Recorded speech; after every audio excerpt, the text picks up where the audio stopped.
Hi, I'm Joanna, and this is J. Walatalo Woodburning and Art. I received a question from Roger, and Roger asked me if I could introduce myself, my family and location, and the relationship of the PhD that I'm finishing up and how that relates to art, and my role as an illustrator. So, my name's Joanna Walatalo. I am married to my very wonderful and loving husband, James. And I also have a son named James. And my son has autosomal recessive epidermolysis bullosa, which is a really rare genetic skin condition where his skin does not attach to his body. So he gets hurt very, very easily. He's very delicate and needs a lot of care. And that means that it's very difficult for me to go to work every day at a regular job. So, I've always been interested in doing artwork. I've always loved doing artwork as a hobby. My mother was a middle school art teacher, and we would do a lot of artwork just for fun. But now, as an adult with a family, I've kind of worked into trying to make money off art to help support my family because it's something that I can do at home while I'm taking care of my son.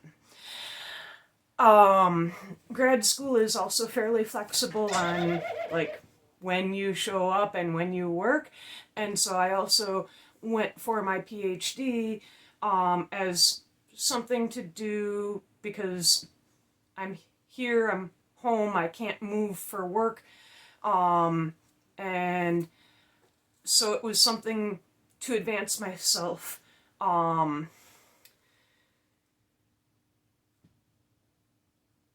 was an opportunity, and it was a good one. My PhD is in forest science from Michigan Technological University. So I live in Michigan, in the United States, way up in the northern part of Michigan by Lake Superior. And I did a Bachelor's of Science at Central Michigan University in Environmental Policies and Biology, double majored.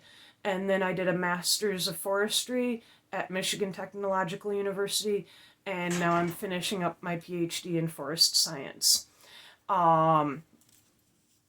I kind of morphed into looking at artwork professionally through my PhD by looking at the response to pyrography or wood burning on different species of wood, and combined my scientific background with my love for artwork there. When COVID shut things down, as a student worker, we did not qualify for unemployment or any benefits. I literally had no job and no income and a family to support. So we started going door to door selling artwork because that's what I could do from home. And I was kind of amazed because people actually bought it and paid money for my little doodles, particularly on wood. We're living in a very rural area. Getting art supplies is fairly difficult, but logging is a big industry up here, and a lot of our friends and neighbors have personal backyard sawmills.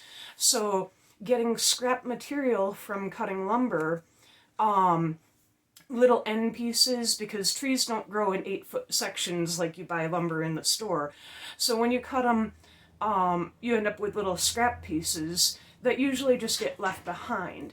And I found that I can usually get them for free and do artwork on them as a material, a way to gather materials to do the artwork with. So I got interested in wood burning because it was a way to do artwork that did not cost as much as going and buying the supplies from a store. Just because of my background in forestry. I also have done doodles and sketches and drawing most of my life. You can see behind me there's drawing notebooks on the shelf up there.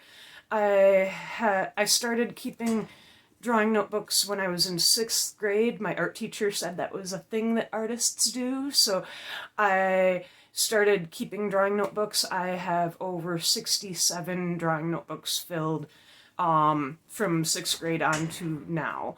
And that's kind of fun because you can look through your progress over the years and see how your artwork has changed. So that's a little bit about myself, my family, where I live, and how my PhD relates to the artwork that I do. Next step, we'll talk a little bit about illustrations in particular.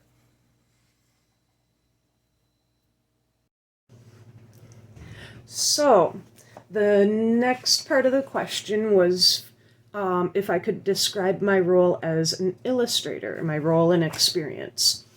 First thing I had to do was actually look up Illustrator, because that's a title that I have not had applied to myself in the past.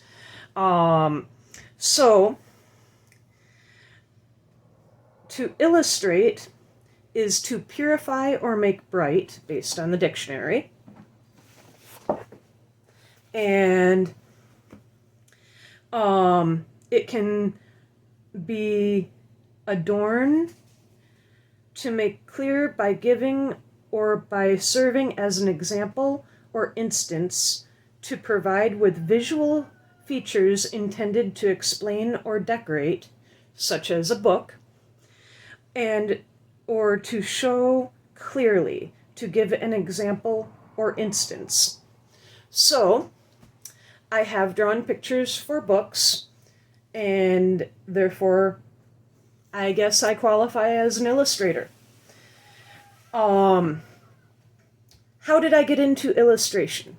Well, I've always liked to draw, I've always liked to do artwork as a hobby, and as a PhD student, one of the other PhD students in the office next to mine, PhD student for 8 years, you get to know each other, was working on one of his publications for his PhD, and he needed a few illustrations to help clearly show some of the things he was working on under a microscope that he couldn't get good enough pictures of through the microscope.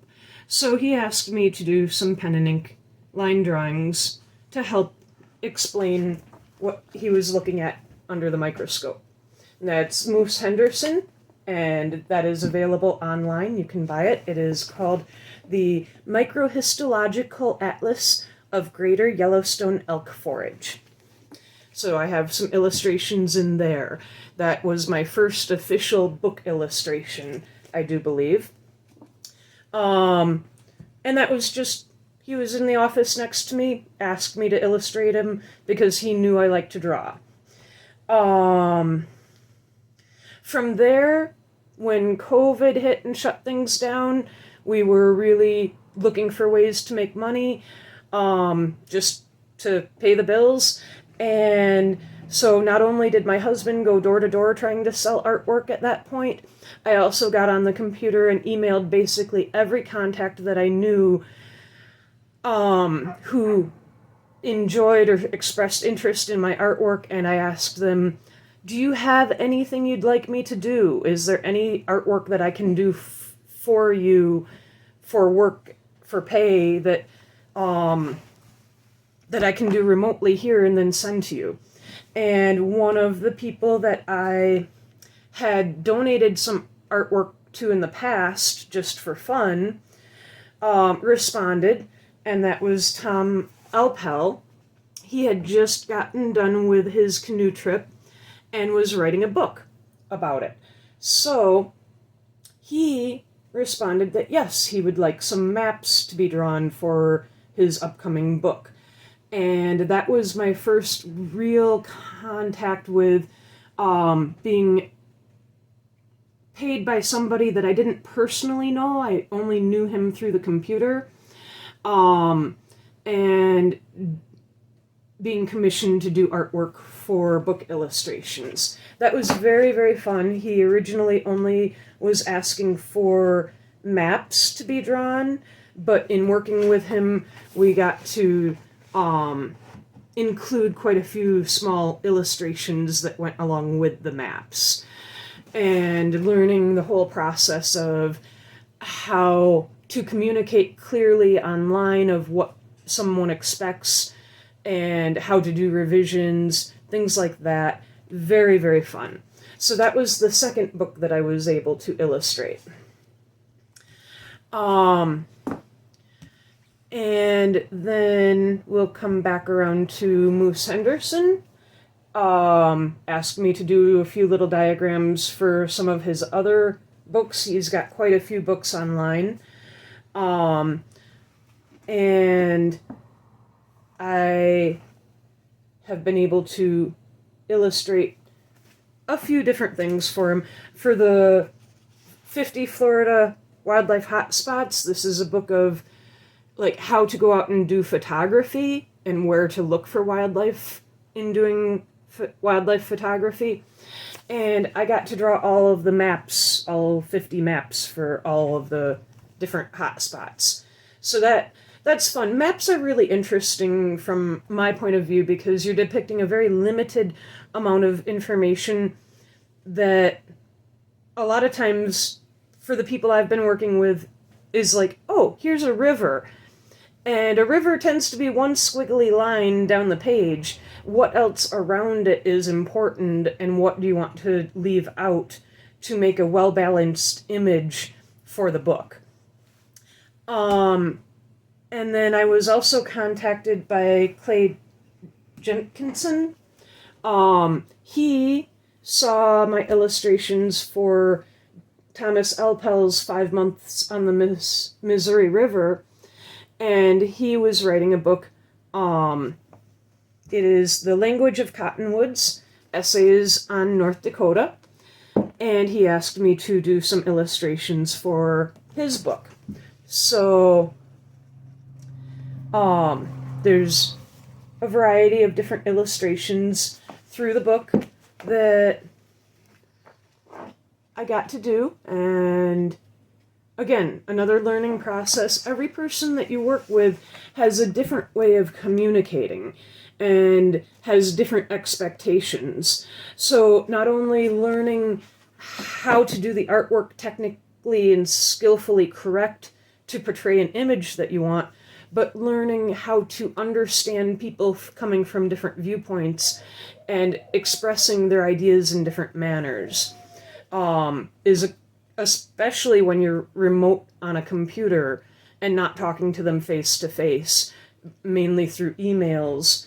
Trying to line up their expectations and their goals with what you can produce is a completely different learning realm that changes every time. As a commercial artist, you don't get all repeat customers who you know that you're dealing with. There's new people coming to you all the time. And so there's a little pile.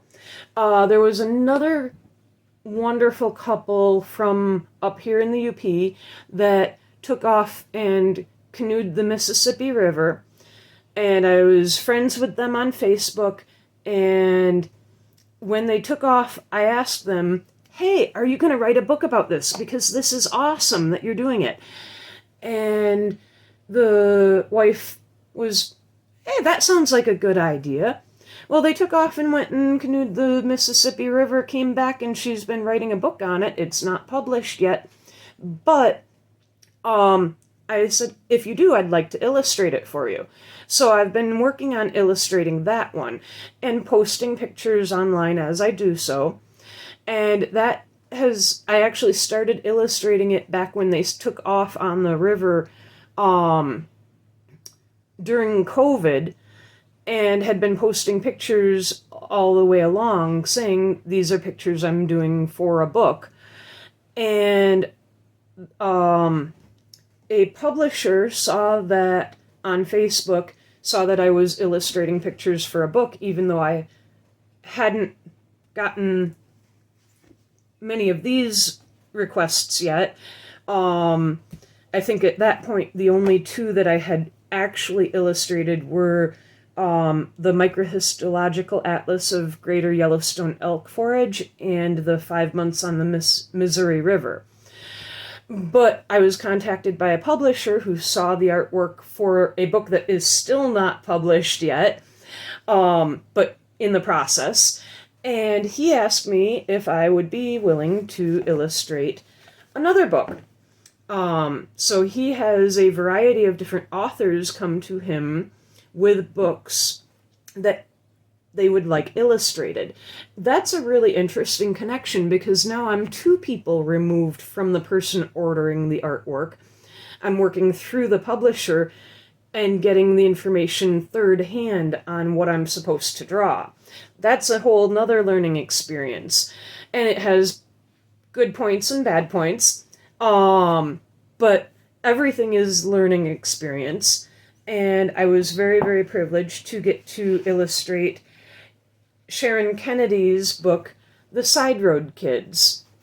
And this was the first time that I really had to work without any reference pictures and depict whole scenes in my artwork instead of trying to depict one thing. So that was an entirely new concept for me. I tend to work from either life or from reference photos. And so depicting entire scenes without having any reference photos was a very big learning curve for me. But it was really fun. I'm really glad that I had the opportunity to do that. Since then, the same publisher from Modern History Press, his name is Victor, and he's wonderful. He has had me illustrate Anne Dahlman's book Caddy and the Bear Necklace. And this is part of a series. The series is Caddy Whirlwind Thunder Mysteries. And the second book in the series, I had the opportunity to also illustrate the inside. I did not do the cover art on any of these, but I did get to illustrate the inside.